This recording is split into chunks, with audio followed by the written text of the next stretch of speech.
This is, I think, our fifth conference here, and what our main theme is empowering African American males to succeed. I don't know if you realize, and I don't know how you can't realize, that there's a war going on out there, and it's particularly hitting African American males really hard. And guess what? We're not winning, we're losing. Every day it seems like that there's a new homicide going on. What this conference is going to be about is helping you guys realize that you're the next generation of leaders. We need you. We need to help you understand how this self-destructive mindset takes place, the dynamics of it, the consequences of it. You know, you guys are our young men, but at someday you're going to be a father, you're going to be a husband, hopefully. And so it's just not about you, but it's about what we would call the next generation of men, next generation of families. So these are going to be some of the things we're going to be talking about today. So I'm going to come up and let Ms. Hardiman talk a little bit about where we came from, and then Dr. Erwin is going to give us an overview and introduction. We've got a beautiful day. 5 years ago, Dr. Ali had started the diversity circles, and one of the topics was African American males. And after that, Dr. Erwin had started this like a task force meeting, and we were meeting dealing with the African American male. And from that, we ended up had a group meeting on the African American male quarterly. And from that, back to the meeting that Dr. Erwin had, there was particular groups, and it was an activism group. And so we decided, we have been doing a lot of talking, and so we decided to start something on Wednesday at 12 o'clock. And the first year, we had like 2 students, 3 students the first year. Second year, about 7 or 8. And the third year, things really took off. And I just want to say, one of the biggest reasons, and I constantly reiterate to the young men and the young women who come to Harvesting Dreams, is retention was one of the issues, classroom etiquette. In order for students to be successful, it's more than just doing your work. Attitude is everything. And sometimes some of the students would come from street. They didn't understand classroom etiquette. Sometimes just little things that they would do. And then a lot of students were non-traditional students who maybe received a GED, and they didn't come directly from high school. So coming to college, a lot of the expectations, they weren't ready. Because some of the students would tell me, don't they think I have a life? You know how much work this is? And I would explain that college is on another level. You have to come up where college is. College is not going to come down to where you at. And then a lot of times as a people, we make a lot of excuses. Some of the students would say the teachers are prejudiced. And this is what I would tell a lot of the males. It's up to you. America has negative impressions about African American males, but it's up to you to change the perception. In that classroom, the things that maybe that professor thought, why don't you show them a different side? Just a brief summary.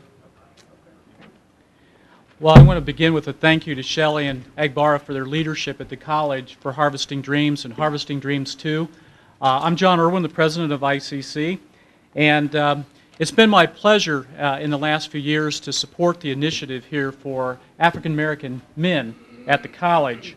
And I'm honored to welcome you. We have guests here from the Tri-County Urban League, from the Manual Academy, and also from the Knoxville Center for Student Success, and of course from our own college, ICC. And we're thankful that so many of you could join us today for this African American Male Conference. I stress that it is an important gathering, and here's why. We've all heard negative statistics regarding African American men, and it's easy to tune them out when we start to talk about facts. But I want you to hear the facts that are negative, and then I want to talk to you a little bit about some facts that are positive, because today, in your attendance here, you represent those positive facts, and I'll get to that in just a moment. The information that I'm going to share comes from the American Free Press in April of 2010. African Americans still commit a disproportionate number of crimes, and that's in compared to other races. The New Century Foundation report, in a study called The Color of Crime, African Americans are 7 times more likely than people of other races to commit murder, 8 times more likely to commit robbery. None of these are very good statistics. I have some more to share. African Americans are 3 times more likely than other races to use a gun in a crime and commit 75% of interracial crimes. Not good statistics. And although African Americans are 13% of the U.S. population, 10% of African American males ages 20 to 65 are currently in prison. Now, these aren't my statistics. These are the statistics that are out there. The Federal Forum on Children and Family Statistics in 2010, listen to this one, 39% of African American children live in poverty.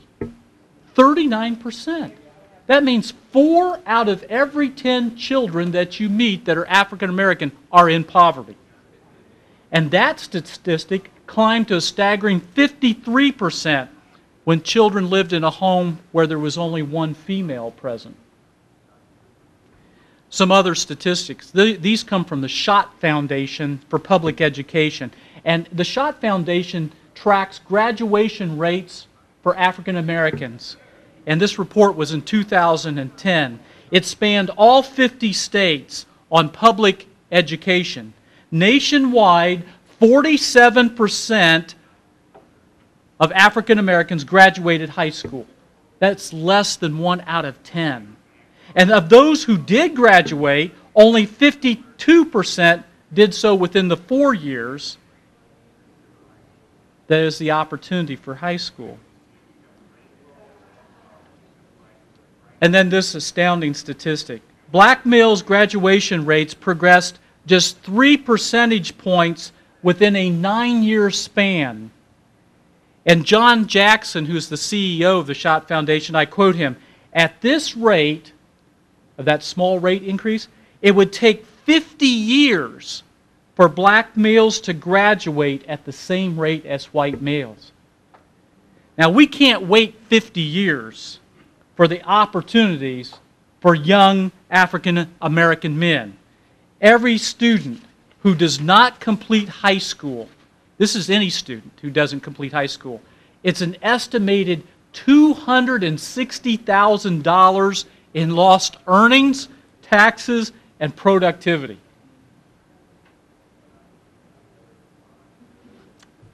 Well, not a pretty picture. But there's good news. Positives. And these come from the National Center for Education Statistics, the U.S. Census Bureau, and the Bureau of Justice Statistics. So those are my sources for this information. There are more black men in college than in jail, prison, private corrections, and institutions for the criminally insane combined, regardless of age.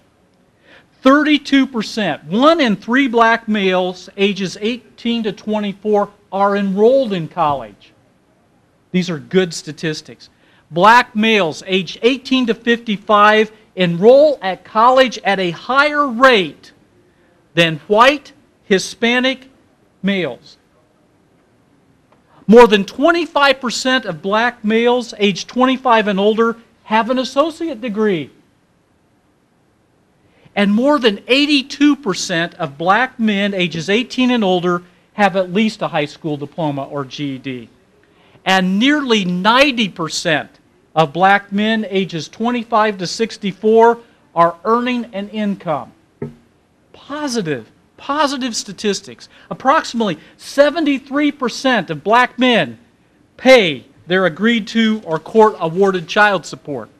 See, these statistics counter what you hear as myth that's out there about black men. So it becomes everyone's challenge. If the African American men in our society become marginalized politically, socially, or economically, so your presence here as a young African American man is the first step to make sure that never happens.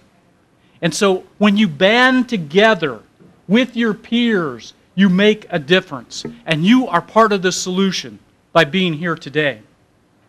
The theme for today's conference, Stop Tripping, Empowering African American Males to Succeed. And you're going to hear from a keynote speaker, Mr. William Polite. He's the Vice President for Development for the Magic Johnson Bridgescape Learning Center. And Mr. Polite has dedicated his life to helping young people across the country reach their potential as students and citizens. And today, he will discuss his greatest passion, prison prevention through education. And he's going to offer us some solutions to this growing challenge of urban students losing interest in school when faced with the influences of their community, their neighborhoods, their friends, their music, and the media. You know, so many African American men are already on the right track, with the only tools they'll ever need to succeed in life. First of all, there's a torch. The torch of a good education that burns bright for the pathway to the future. There's a shield of responsibility that you can carry that one day will help you use to protect yourself and those you love, those you care about into the future as family and as neighborhood and as community. And there's a sword, I believe, that blazes that trail of dreams and goals and gives you life purpose. So these tools, a torch, a shield, a sword, they're all there for you. And there's others like that can break the chains of poverty and violence and despair that any male can face when carrying the life's burdens that you all may face. I want to thank you for your commitment that you've made to your future and to your community by being here this morning.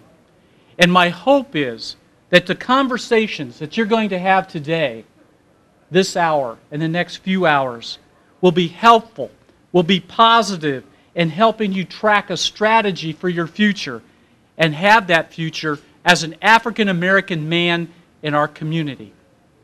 So stop tripping and start walking in that direction that's positive for you. Today is that first step. Thank you and welcome.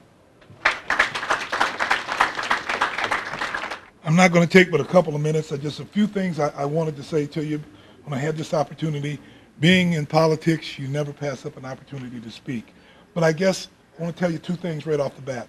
I don't usually wear my hat when I'm sitting in an audience. But this hat I'm very proud of because I earned it. And that's what I'm going to say a little bit about today. How many of you in this room have goals? I would hope everybody would raise their hand.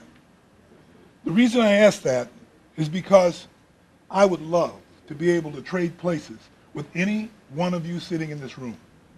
Because of this program and because of you being here in school, you're going to have opportunities that you would not believe that you would ever have the chance to take. Opportunities that didn't exist for me when I was a young man. I want to tell you a little bit about success. Success is not where you are today, but it's how far you've had to come to get to where you are today. Every one of you, everyone in this room has had trials and tribulations. But what are you willing to sacrifice to make a difference in your life? If you're not willing to work hard, and if you're not willing to sacrifice, you're not going to have the type of success that you'd like to have. And you will not be able to blame it on anybody else but yourself. I see so many people say, well, I'm an African American and I don't have the same opportunity. Or, you know, I'm not good in writing, so my grades aren't that good. You have no one to blame but yourself.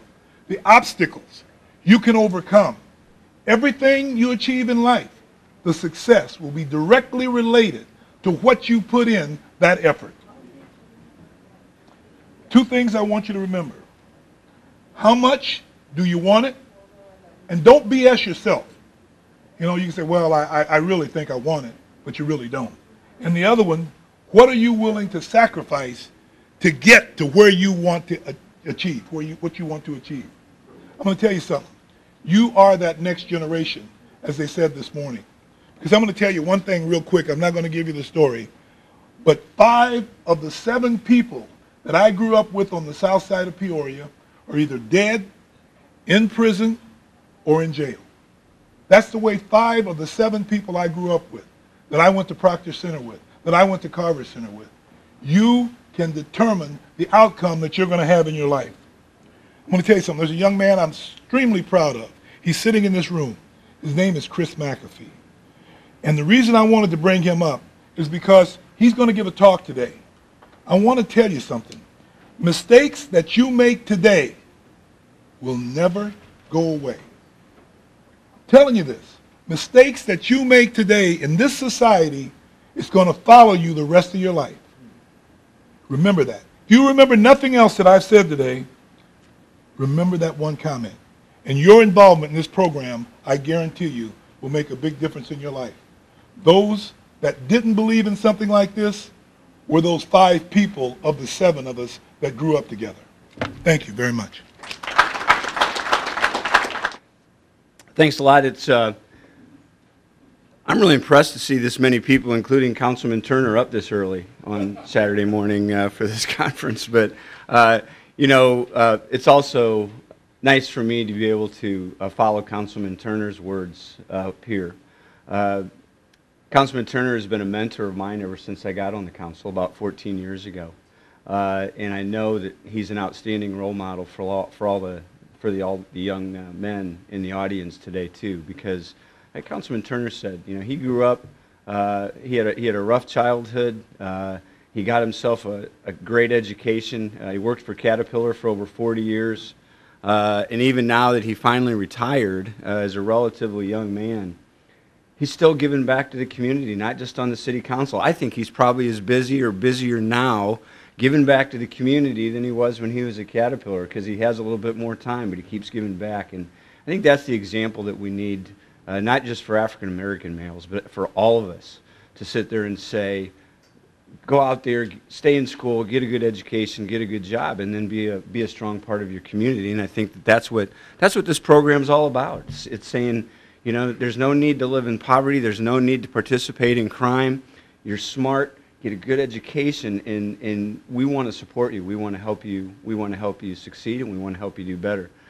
Thanks for mentioning Peoria Promise. Peoria Promise is something that we came up with a few years ago to help students that go to District 150 schools. You can come to ICC for 2 years for free, and we encourage you to do that. And it's so important, because no matter how tough it is out there, and it's tough out there, man, I know it. They can take a lot of stuff from you. They're not going to take your education away from you. And what you got up here is a lot of brains and a lot of intelligence, and you have the will and the ability to get an education, and we want to provide that for you right here at ICC through Peoria Promise. And we hope that many of you take advantage of that. If you need more information about it, talk to your counselors at school. Go to PeoriaPromise.org online. Call my office. We want to get you the information, because we want everybody to have an opportunity to utilize Peoria Promise and what it offers you. I have to go to a funeral here in a few minutes, but I would like, if I could, to present a proclamation, Agbara, for the program, for what you're doing, if that's okay.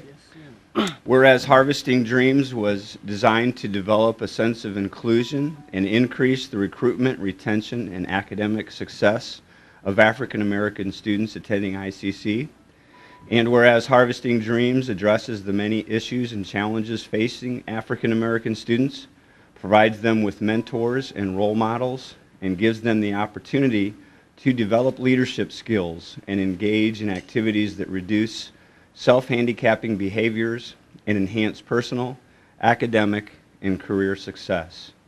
And whereas Harvesting Dreams, since the fall of 2009, has grown from 6 students to 75 students, has graduated 4 students and transferred 7, and has consistently exceeded the next term persistence rate for students. And whereas the City of Peoria is proud to acknowledge Harvesting Dreams for their commitment to the African American community and for arranging the African American Male Conference to empower African American males to succeed and break away from the lifestyle of poverty and crime. And now, therefore, I, Jim Ardis, Mayor of the City of Peoria, do hereby recognize Harvesting Dreams and Agbera Bryson, dated this 10th day of November, 2012 AD. Oh, thank you so very, Thank you very much. Thank you, thank you, thank you, thank you, thank you. And I want to thank also, once again, Mayor Ardis for being here. I know he has a busy schedule, but more importantly, you know, Peoria Promise is probably one of the most innovative programs in the country. It allows many of our African Americans to go to school absolutely free. And the reason why Peoria Promise was designed was so, one, you get a good education, but also so that you can work, but also bring people to Peoria. And so I'm going to be expecting and hoping that those who are not participating in Peoria Promise, please do so. Because there's a time when your parents and grandparents never had these opportunities. And I get mad. I tell you, I get mad. I start cursing. I curse as Arsenio in a nice way. Because I want you to take advantage of your educational opportunity. So let's give Mayor Ardis a loud applause for being here. Thank you so much, and thank you for this. Thank you. Thank you. Thank you. Thank you, Egbar. And thanks to all of you who are attending. You know, this is really the beginning of what can become the real promise academically. I applaud the mayor.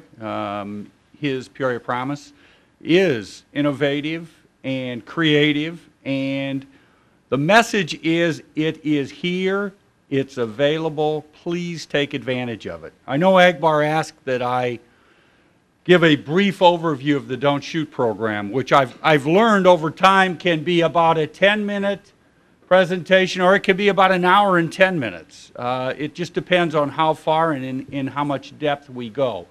But the Don't Shoot program is a logic. It is a logic that will help to prevent this violent gun crime so that we no longer have individual young black minorities shooting each other and killing each other. And it will make our society so much safer, and by being safer, so much better for all of us. We live in a community. We live in a community that needs to be together, safe, secure, so that we can all prosper.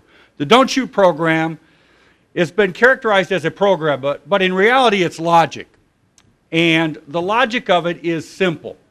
We live in a community. Peoria is no different than any other community. We have found through the research that it involves behavior of individuals, and the logic of Peoria is the logic of Philadelphia, the logic of Chicago. In most cities, and this is the core of what the Don't Shoot program is, it is a logic based on statistics. In most communities, there is a certain percentage of a population that commits violent gun crime.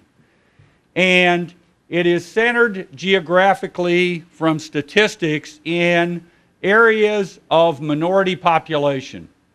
There is approximately 20% of the population where high gun crime occurs. And among that 20%, 5% are committing the violent gun crime in the 20%. Now, the arithmetic is simple. 5% of 20% is 1%. There is 1% of our population committing violent gun crime. And what I find so important to the minority community is that if you assume 5% of the 20%, that leaves 15% of law-abiding citizens in depressed areas that are suffering this violent gun crime. We've got to stop that. We've got to stop that so that the 15% have safe communities and the remaining portion of the entire population lives in peace. And so we focus on that 1%. And we identify those individuals, which we have, and those are not new offenders. That 1%, almost virtually in all cities, has a history of prior gun violence, a history of crime. And so that 1% is focused on, and as you have seen, the bomb squad, which is a very dangerous, very young, very without purpose group that is causing the violent gun crime. And we send a message, and that message is one of communities must be safe. And so the bomb squad members, a number have been arrested, and we now have what will be next a call-in. And at the call-in, there's opportunity. There is opportunity to other violent gun groups to put the guns down and stop this violent gun violence. And there will be social services presented. There will be agencies available to provide those individuals that are willing to put the guns down with an opportunity to take advantage of those services. And by taking advantage of those services, they can have the opportunity that all of you have to become educated, productive members of a society. And there's a real benefit to all of this. The benefit is that by creating an environment where gun violence is diminished, if not eliminated, business can prosper. And when business prospers, so do jobs. And as jobs prosper, so do communities. There is an increase in the value of property, which causes an increase in a tax base so that public service and education can benefit. And so by eliminating this gun violence, by focusing on only those individuals that are committing the gun violence, others can benefit. Because if I can return back, if you assume that 20% that is in the gun violence, that 15% then can live safely. And by the elimination of the gun violence, we no longer have what's characterized as hotspot policing. We no longer have to have police coming into communities where there is this constant tension, where people are stopped, because the criminals know if there's hotspot policing, they simply take their message as characterized as being underground. They stop. But it only lasts while they're there. So that police presence is focused, and the 15% live in that society where there is constant police presence. What is better, and this is the last portion, revenge and retribution or deterrence? Deterrence is the message of focused deterrence. Deterrence means that we will not commit the crime. By not committing the crime, individuals are no longer incarcerated. Individuals have the benefit of Peoria Promise and all the other programs. And so by deterring crime, we can present a good, safe community. And so I applaud all of you for coming out on a Saturday morning. I know at your age, anytime after about 9 o'clock when I was younger and in college, that was very early. So I applaud you for coming out. I welcome your comments. Agbar, I don't know if this is a time where questions can be asked. If it is, fine. Yes, sir. I do have a question. I grew up in Peoria in the early part of my life. Hey, can you speak up, please, real loud? I grew up in Peoria in the early part of my life, and one of the sayings, we had a saying when I grew up there, walk softly and carry a big stick. And that's a two-part statement for a very specific reason. Number one, you walk softly so you're not trying to offend other people to the point where you have to end up getting into a fight. And the other one is to carry a big stick so you know that you're not someone to be messed with. So if you talk about deterrence and stuff like that, if everybody had the option of open carry and they were able to carry a gun at all times and stuff like that, wouldn't that be the deterrent, the big stick, as long as you're not trying to step on other people's toes? And if I see somebody that's got a gun or whatever, I'm not going to sit there and try to go after that person. I mean, so why can't we work toward trying to not only just stop the violence, but also to have that deterrent? Well, I think the message, and I will tell you this, the logic of this program is not built upon the Second Amendment. This is not, it's not intended to infringe on Second Amendment rights, which is what you characterize as, you know, the concealed carry issue. What it is focused on is a message that, with or without concealed carry, has nothing to do with concealed carry or the Second Amendment. What it deals with is individuals are given a message that their gun violence will not be tolerated. But the second part, which is just as important or more important, is that there are agencies and services available. Just as all of you today have come together, those agencies are here. We can't promise employment, but we can promise there will be services available for those individuals that wish to take advantage of it to learn how, for instance, the program AgBar presents, how to get ready for employment, how to get ready for education, and how to get ready to be productive citizens so that you can have a good life, a safe life, and a productive life.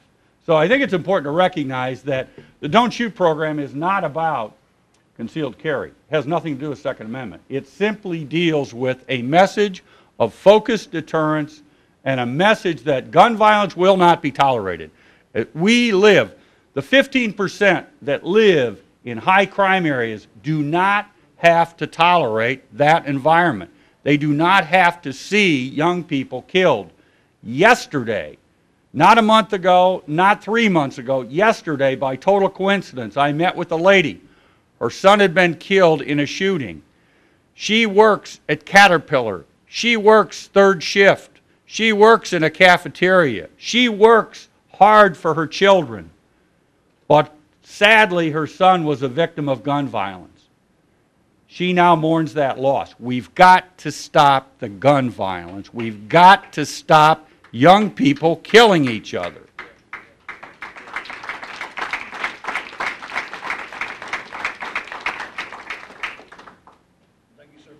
Thank you, sir, for your question. Okay, again, I applaud you, AgBar, for taking this initiative. This is a great step. We're going to continue. Thank you. Thank you, folks. Thanks, AgBar. I need all of these young men to come to these front tables, please, while we talk. This is the group I really came to see this morning. I came to talk to everybody. But if I can get all of my kindergarten through 12th grade young men to stand up, because sometimes I used to be a teacher too, guys, and you got to realize sometimes it's hard for these young men to sit for that long and pay attention without moving around. That's one of the fallacies of the school system. We don't let the kids move around enough. So they got to stand up. We got to move. Please. Thank you, gentlemen. What a great group of young men this morning. Now, where are my African-American male college students that attend ICC here? Please stand up. Please stand up for me. Can you guys come up somewhere up close too for these young men? They need to see you as we speak, please. Let's give these brothers a hand as they come up, man. Yes. Beautiful. Beautiful. Yes. And I know we're on time, so I'm going to jump right into what we're here to talk about. First of all, let me thank and let's give Brother Bryson a big round of applause, man. This is just awesome. Awesome, Brother Bryson. What we're doing here, an African-American male conference at a college. And another hand for Dr. Erwin, the president of the college, please. I mean, that's, and I say this, y'all, because I work with, as my brother mentioned, I work with Magic Johnson Enterprises in a program called the Magic Johnson Bridgescape Academy. So I get to spend a little time with Magic, more so with his son, Andre, right now, who works on the education side of the enterprises.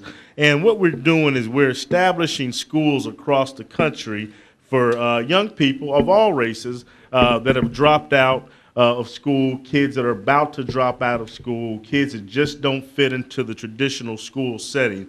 And so if you look in last week's JET, last month's Essence, there's a little article about what we're doing across the country.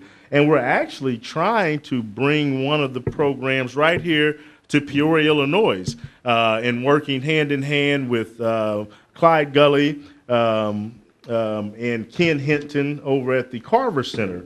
And so, and also with the Regional Office of Education with Dr. Jerry Brookhart and his team over there, and in partnership with Brother Bryson here with the Harvesting Dream programs to create an opportunity for kids that might not fit in one of the programs that are already here. We're not here to compete, but to say here's another option for kids that might not be fitting into the regular school program. That's what I do in my day job is travel around the country, opening up schools, these academies for young men, young women that just didn't fit into the traditional school system so that we don't lose any of these young people across the country. I also like to just thank, I think it's great that our mayor was here today. Mr. Brady's here today. I think, guys, that you guys have a formula here in Peoria that if we connect all the dots here, I've been spending time. The first time I came here was last year. I came to this conference last year. And I met Mr. Bryson in Chicago at the National Dropout Prevention Network conference, and we got to talking, and he was showing me his book, Stop Tripping, and I was showing him my book, College Halls, Not Prison Walls, and we said, hey, man, we got to connect here. And so, man, I appreciate you, brother, and what you're doing here, man. This can be a model across the United States of America, what's happening right here in Peoria, Illinois. When I see the mayor, when I see the president of the college, when I see brothers like Mr. Turner from the city council out here, and I've had a chance, like I say, to spend time with Clyde Gully, with your city manager, and there's a concern here. There's a true concern here in Peoria for the lives of these young people. And that's something, believe it or not, that you won't find everywhere across this United States of America. So as you guys, you are to be applauded for what you're doing here. I'm going to jump right into this because I know we're short on time. As he said, my name is William Polite. I grew up in a place similar to Peoria, a place called Wichita, Kansas. Matter of fact, we play, what's the college here? Bradley or something? Yeah. Well, Wichita State, we're in the Missouri Valley. We beat up on you guys every year out there. But I'm not going there. But I grew up in Wichita is very similar demographics to Peoria, and people think you have to be in New York, Chicago, or LA to see this level of violence that Mr. Brady talked about, and this level of demise amongst our young people. But you can find it, as we're talking about today. That's why I say you're right on point here with the Harvesting Dreams program, because you can find that in Peoria, Illinois. You can find it in Wichita, Kansas. You can find it in Oklahoma City. You can find it in Omaha, Nebraska. You can find it in Fort Worth, Texas. You can find it in all these little places, or smaller places, I should say. And it's happening so many times with our African-American males. And so I can't say enough of how proud I am to be here. I start every day with the affirmation because I grew up in a family of 6, very similar, probably some of y'all. Single parent, single mom. My mom's 87 years old now. God bless her. Single mom, 6 kids. She also raised 4 of her grandkids, so it was 10 of us that she raised all together in this little bitty 2-bedroom house out in Wichita, Kansas. I can't say that all the stories turned out very successful coming out of that house because my mom did all that she could. She took us to church. We sang in the choir. We were on the junior usher board, the junior layman's. Man, we were a part of everything at the church. My mom did all she could with all 10 of us. But when we stepped outside that door, when we stepped outside of our door, we had to have contact with our neighborhood. We had to have contact with society. And so it had an effect on us, and that's what I'm hearing here today. This effect that it had on us. My mom, because I had a lot of brothers, and I'm going to show you a few pictures here, but I was the only one out of the 10 to make it out of college. I was the only one out of the 10 to make it out of college. And the only reason I made it because I had a brother like Akbar Bryson who put his hand on me while I was in high school and told me that I needed to stop engaging in the economics of my neighborhood because I had so much talent that I could use that economic talent that I was using in my neighborhood, that I could use that to do something else. And so, all by the grace of God, he was a counselor by the name of Tommy Williams that kept his hand upon me. And so I ended up going to Morehouse College in Atlanta, Georgia. Anybody heard of Morehouse here? So God blessed me to go down here to be a part of Morehouse College. Ended up with a degree in mathematics. I had 1 foot in the penitentiary already. I was asking them to build a cell for me at the age of 15 or 16 by my actions, and they were building one for me. But I had somebody like Mr. Bryson who put his hands on me, somebody like a Mr. Turner who wrapped his arms around me, somebody like I don't know all the mentors here. I know Coach Ron Willis. I met this gentleman back here. Yeah, don't turn around, in the parking lot, who asked could he carry my bags in, man, and I appreciate you. But I know there's other mentors here. And what you guys are doing here from this mentoring perspective is so important. You young brothers that are up front here, I know sometimes it's hard to listen to some of these advice that you're getting sometimes. I was you not that long, well, now it seems like a long time ago now. But these brothers that you have wrapping their arms around you, that's why one of these these young men that sit right behind you here that are in Harvesting Dreams, it's important. It's important. As I mentioned, that we came out, and I have my mother asked me a few years ago, it's been a while, about 10 years ago, said, son, she called me Flip. She said, Flip, what happened?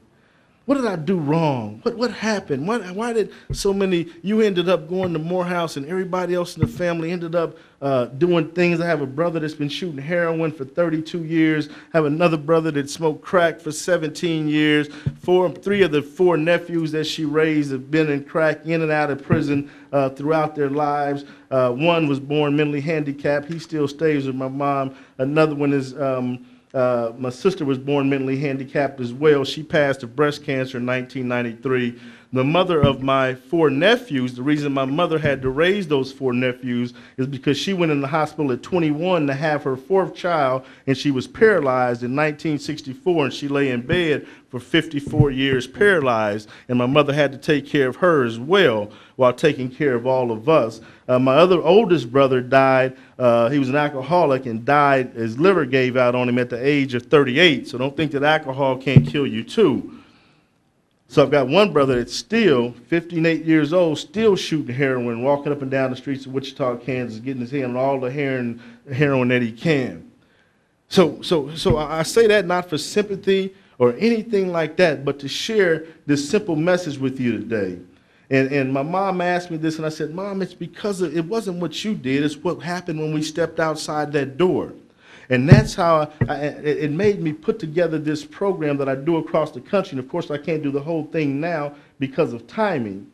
But I began to call this College Halls, Not Prison Walls, is the name of my organization. But the purpose of it is I call it protecting your mind from the other HIV. Everyone know what the HIV is here? You young people up front, y'all know what the real HIV is? You better. Because it's one of the main killers of African Americans in the country right now. What's the HIV, man? Not that one. That's the one I'm talking about. What's the real HIV? Anybody know?